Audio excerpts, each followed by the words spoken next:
Hello everyone, I welcome you all on CA Ground and this is Mohinder. Today we are going to discuss about section 89 का relief जो है वो क्या है।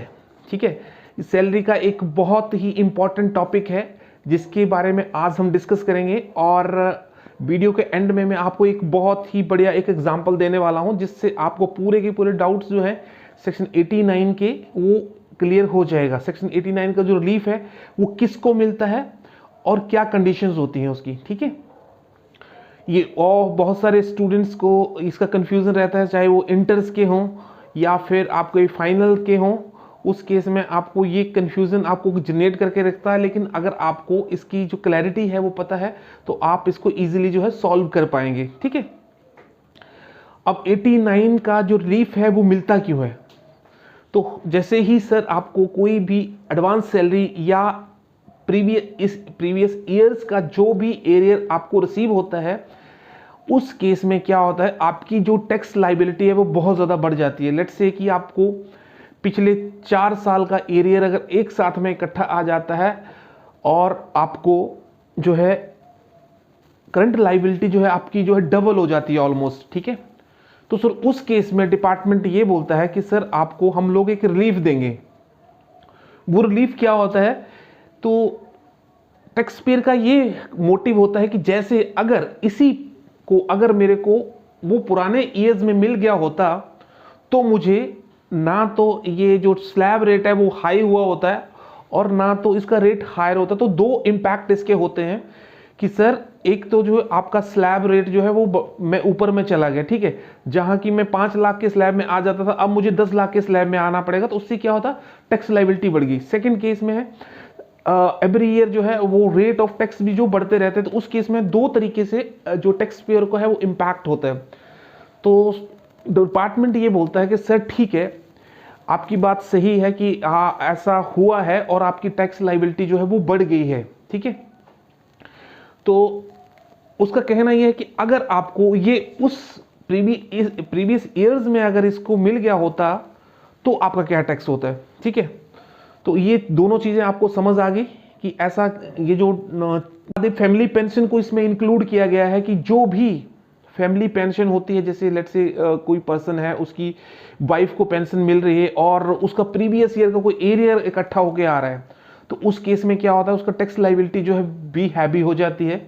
ठीक है, और मैं आपको समझाऊंगा इसकी 89 का रिलीफ है क्या, क्योंकि जो एग्जांपल मैं आपको बताऊंगा वो सारे का सारा आपका डाउट जो है क्लियर कर देगा और आप जो है कैपेबल होंगे कि उस चीज से कैसा जो है निपटा जाए। ठीक है, कोई भी सीए इंटर के स्टूडेंट्स हैं, आपको सैलरी चैप्टर में ये चीज मिल जाएगी और वहां पे अगर आपको कोई कंफ्यूजन हो तो प्लीज आप मुझे कमेंट करके बता सकते हैं। ठीक है, फैमिली पेंशन का मैंने आपको बताया, इसके जो अंदर है वो लेके आए हुए हैं। उसके बाद ग्रेचुटी का, अगर प्रीवियस कोई पास्ट ईयर कोई सर्विस की अगर ग्रेचुटी रिसीव की जाती है तो उस केस में भी जो भी 5 ईयर के ऊपर जो ग्रेचुटी रिसीव होती है उस केस में आपको जो है उसका 89 का रिलीफ आप ले सकते हैं। उसके बाद है ईपीएफ मैच्योरिटी, जो भी आपका विड्रॉल करते हैं, क्योंकि वो आपका पैसा, तो अगर आपको उसको रिसीव करते हैं तो उस प्री मैच्योर मतलब अभी कुछ साल पहले थे, मतलब 5 साल से पहले आपने निकाल लिया, तो उस केस में भी आपको रिलीफ जो है मिल सकता है। ठीक है,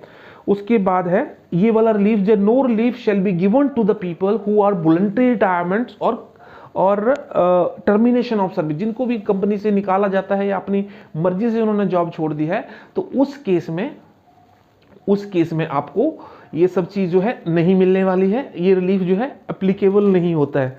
ठीक है, अब सबसे पहले क्या होता है, हम लोग इसको डिस्कस करते हैं एक एग्जांपल के थ्रू में और ये आपके सारे के सारे डाउट जो है वो क्लियर कर देगा। ठीक है, हेलो दोस्तों, तो अब हम लोग आ गए हैं अपनी कंप्यूटर स्क्रीन पे और यहाँ पे हम लोग देखेंगे कि अपने सेक्शन 89 का जो रिलीफ है वो कैसे कैलकुलेट होता है। सबसे पहले हम लोग जो है इसका कैलकुलेट कर लेंगे अपनी जो भी टैक्स लाइबिलिटी है, जो भी अपने करंट की जो लाइबिलिटी कैलकुलेट होके आ रही है, मतलब अभी जो टैक्स बन के आ रहा है इंक्लूडिंग एरियर। ठीक है, हम ये बात कर लेंगे कि अभी एरियर जो है के हिसाब से ये बन रही है। ठीक है, और उसके हिसाब से दूसरा पॉइंट हम लोग ये कर लेंगे कि अगर हमारा एरियर नहीं मिलता तो कितना निकलता। 2 पॉइंट हो गए। और तीसरा पॉइंट ये हो गया दोनों का डिफरेंस कितना हुआ, कि मेरे को कितना बर्डन पड़ रहा है। मान लीजिए कि मेरी 5 लाख रुपए सैलरी बन रही थी और अभी मेरे को 1.5 लाख रुपए का जो एरियर आ गया है, तो ये जो 6.5 लाख हो गया है, तो अभी अगर जब 5 लाख रुपए मेरी सैलरी थी तो कितना टैक्स था, और अभी 6.5 लाख होगी तो कितना टैक्स है एरियर होने के बाद। ठीक है, यहाँ तक तीनों पॉइंट क्लियर है। फोर्थ पॉइंट पे आते हैं कि उसके बाद हम लोग ये करते हैं कि अगर मेरे को पुराने सालों में जिस साल का एरियर है, अगर ये उस सालों में ये अगर मिल गया होता आपका एरियर, तो मेरा कितना टैक्स बनता, और जब मेरे को एरियर नहीं मिला था तो मैंने कितने टैक्स की कैलकुलेशन करी हुई है। 2 पॉइंट ये हो गए। अब इसका भी पॉइंट करके निकाल लो कि भाई अगर मेरे को ये वाला जो एरियर है, अगर मेरे को ये पुराने सालों में मिलता, let's see take an example, we are in 22 और मेरे को ये रिलेटेड है 2017-18 का है, तो हम 2017-18 में अगर मेरे को ये मिल गया होता तो उस टाइम उसकी कितनी मेरे को कितनी टैक्स लायबिलिटी होती।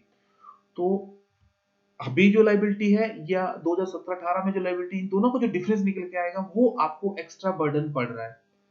तो डिपार्टमेंट ये बोलता है सर एक काम करो, आपको जो भी एक्स्ट्रा लग रहा है या जो भी आपका सेक्शन 89 में जो निकल के आता है उसका आप जो है रिलीफ ले लो। ठीक है, लेकिन इसको फाइल करना बहुत जरूरी है। अगर आपने 89 का जो रिलीफ लेना है तो इसके लिए आपको 10E का जो फॉर्म है वो ऑनलाइन ही फिलअप करना, आजकल सारा का सारा डिजिटल है, तो आपको इसको ऑनलाइन ही फिलअप करना होगा, उसमें सारी डिटेल आपको देनी होगी। और जब तक आप ये कॉलम जो है अपना फॉर्म जो है अगर ये फिल करके आप नहीं देते हैं तो आप सेक्शन 89 का क्लेम जो है आप नहीं कर सकते हैं। ठीक है, तो इसको हम लोग एक एग्जांपल के थ्रू समझते हैं। एक मिस्टर कोई हरी हैं, उनकी उम्र जो है 69 ईयर की है, 28/3 को जो है वो 69 ईयर के हैं। ठीक है, और उसको जो सैलरी जो मिली जो है प्रीवियस ईयर की सैलरी जो 10,20,000 की सैलरी मिली है, और सबसे इंपॉर्टेंट बात ये है कि 3,45,000 का उसको जो है वो एरियर मिला है। ठीक है, अब क्वेश्चन ये आता कि सर जहां 10,20,000 पे सैलरी मिल रही थी, अब उसको 13,43,000 पे टैक्स देना पड़ता। हम सिर्फ ये एग्जांपल के थ्रू समझेंगे कि इसका जो 89 का रिलीफ है वो कैसे मिलेगा। उसको 2010-11 का जो आपका एरियर मिला है वो 1,03,000 मिला है, 11-12 का 1,17,000 मिला है, 2012-13 का उसको 1,25,000 का एरियर मिला है, और जब उसकी सैलरी थी 7,10,000, 8,25,000, 9,50,000, ये हमारे पास डाटा है। और हम ये मान के चले हैं कि उसने जो है 115 BAC को अडॉप्ट नहीं किया है, मतलब न्यू रेजिम को अडॉप्ट नहीं किया, पुराने रेजिम पे वो अपना रिटर्न जो है फाइल कर रहा है। ठीक है, और हम लोग असेसमेंट ईयर 2022 और 23 की बात करें और फाइनेंशियल 21-22 की बात कर रहे हैं। ठीक है, पर्सन जो है वो आपका 60 ईयर के अबव है। ठीक है, और हमने ये मान के चलना है कि उसका एजुकेशन सेस जो है वो पुराने सालों का वो 4% है, पुराने सालों का 3% है, सॉरी अभी का तो आपको पता 4% है। और हम देखो इसको सॉल्यूशन अगर हम देखते हैं तो देखिए करंट ईयर का सैलरी उसका 10,20,000 है, एरियर उसको 3,45,000 मिला, टोटल उसका सैलरी हो गया 3,65,000, सॉरी 13,65,000।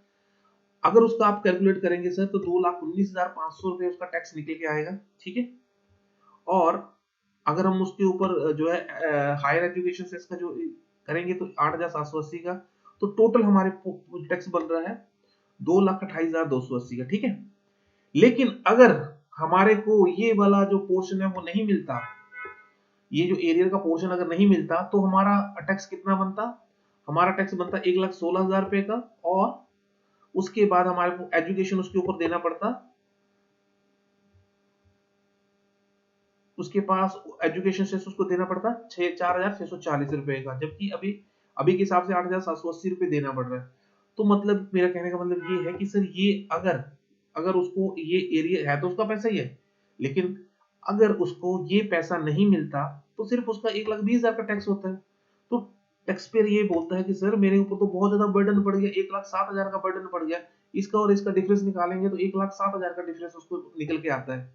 ठीक है, 1,07,000 का मुझे टैक्स एक्स्ट्रा पे करना पड़ रहा है। ठीक है, अब देखो डिपार्टमेंट ये बोलता है चलो ठीक है, अच्छा एक काम करते हैं, जिस टाइम की आपकी जो है ये जो डाटा है, जिस टाइम का जो आपको जो एरियर मिला है उस हिसाब से कैलकुलेट करते हैं। तो चलो हम बात करते हैं इसका इसका जो सैलरी था, सॉरी एरियर था 2011 11 12 12 13 13 14 का था। ठीक है, 7,10,000 उसकी सैलरी थी, 8,25,000 उसकी सैलरी थी और 9,04,000 उसकी सैलरी थी। ठीक है, उसके ऊपर उसको 1,03,000 का एरियर मिला, 11-12 का 1,17,000 और 12-13 का उसको मिला 1,25,000 का। ठीक है, अब क्वेश्चन ये आता है कि भाई इसका टैक्स कैसे निकलेगा। बिल्कुल इजी है, हमने सिर्फ वही जो उस ईयर में 2011-12 में जो भी हमारे पास स्लैब रेट थे उसी के हिसाब से हमने इसको कैलकुलेट करना है और उसके हिसाब से हमारा उसका टैक्स जो बनता है वो कितना बनता है 97,500, तीनों सालों का जो है 97,500 बनता है। ठीक है, और अगर वो एरियर नहीं मिलता, आई मीन नहीं मिला उसको, तो अगर नहीं मिला हुआ है उस टाइम में तो उसने कितने का भरा है, तो उसका टोटल टैक्स बनता है सर, तो उसका टोटल टैक्स बना है 3,91,400। देखो 11-12 का उसको बना है, ये पहले आपने ये देखना है, ये आप ये टैक्स कौन सा है, ये वाला टैक्स है आपका जो 11-12 का है, और ये 10-11 का, sorry this is moment, just moment, हो हाँ 10-11 का। ठीक है, ये आपका 10-11 का टैक्स है,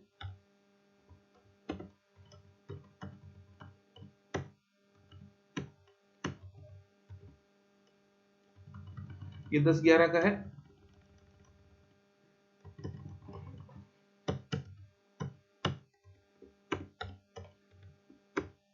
ये 10-11 का टैक्स है उसका, टोटल टैक्स कितना उसका 97,900।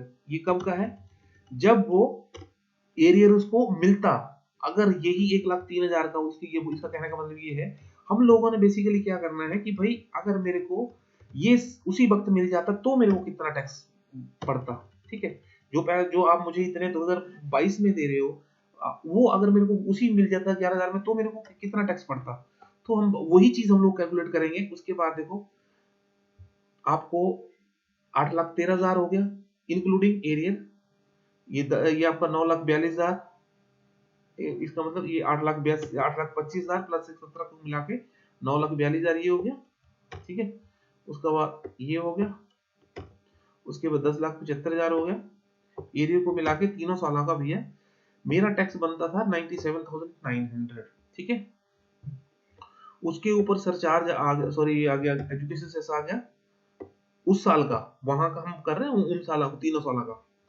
तो उसके बाद हमारे पास टोटल जो टैक्स बनता मेरे पास वो एक साल का 1,08,837 बनता। ठीक है, अगर बोलते कि अगर मेरे को उस साल में मेरे को एरियर नहीं मिला था तो मैंने कितना टैक्स भरा 8,25 8,25 7,10 और 9,50, तो हमने टैक्स भरा सिर्फ 76,000 रुपए का।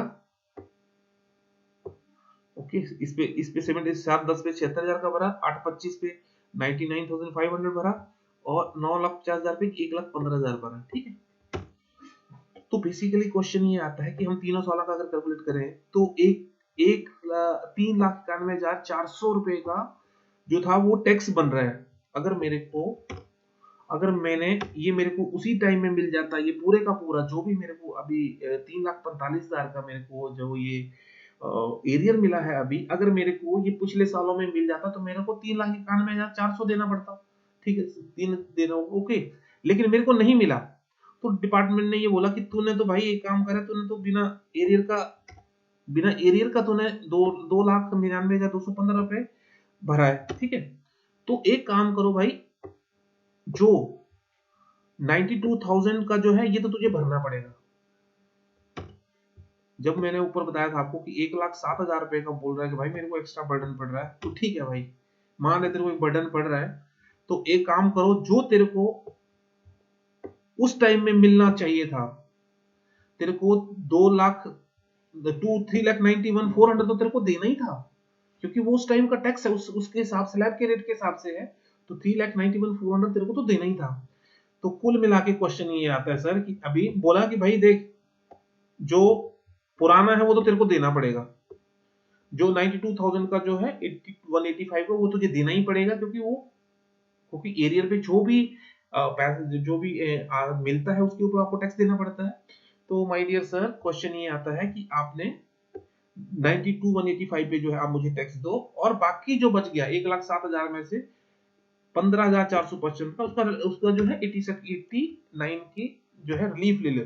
तो ये छोटा सा कॉन्सेप्ट था। अगर आपको छोटा, अब ये देखो, इसमें देखो रिलीफ 2,12,000 उसका टैक्स बनता था, जबकि उसका कितना बन रहा था, 2 लाख, अभी बात है 2,28,280 रुपए का उसका टैक्स बन रहा था, ये 2,28,280 का टैक्स बन रहा था। अब बात करते हैं, ये 2,28,000 उसमें से कम करके 15,455 कर देंगे, तो आपको जो है ये सारे का सारा 2,12,000 होती है, और इसका रिलीफ जो है वो कैसे मिलता है। और अगेन आई एम रिपीटिंग कि अगर डिपार्टमेंट ये बोलता है कि सर आप इतना लेके चलो कि अगर आपको ये जो एरियर था अगर वो उन सालों में मिल गया होता तो आपको उस हिसाब से तो टैक्स देना ही पड़ता। तो एक काम करो, आप जो उस हिसाब से जो टैक्स बनता है वो दे दो, और अभी जो हिसाब से जो एक्स्ट्रा बन रहा है उसको रिड्यूस कर लो। सारा का सारा जो कंक्लूजन है वो यही निकल के आता है कि सर आप पुराने ईयर्स के हिसाब से कैलकुलेट करके दे दो मेरे को, जो इस हिसाब से मिलना चाहिए था वहां पे उस हिसाब से मुझे टैक्स दे दो, मुझे एक्स्ट्रा नहीं चाहिए, और बाकी का जो अभी के हिसाब से जो एक्स्ट्रा बन रहा है उसको आप जो है रिलीफ ले लो जो भी एक्स्ट्रा है। सो आई होप कि आपने इस वीडियो का एंजॉय किया, और कोई भी मेरी तरफ से अगर आपको हेल्प चाहिए तो प्लीज़ आप कमेंट में करके बताइए, और आपका अगर डाउट्स क्लियर हो गए हों तो प्लीज़ आप वीडियो को लाइक कर दें, शेयर कर दें, और ताकि दूसरे स्टूडेंट्स हैं, दूसरे जो भी टैक्स पेयर्स हैं उनको इस चीज़ का बेनिफिट मिल सके।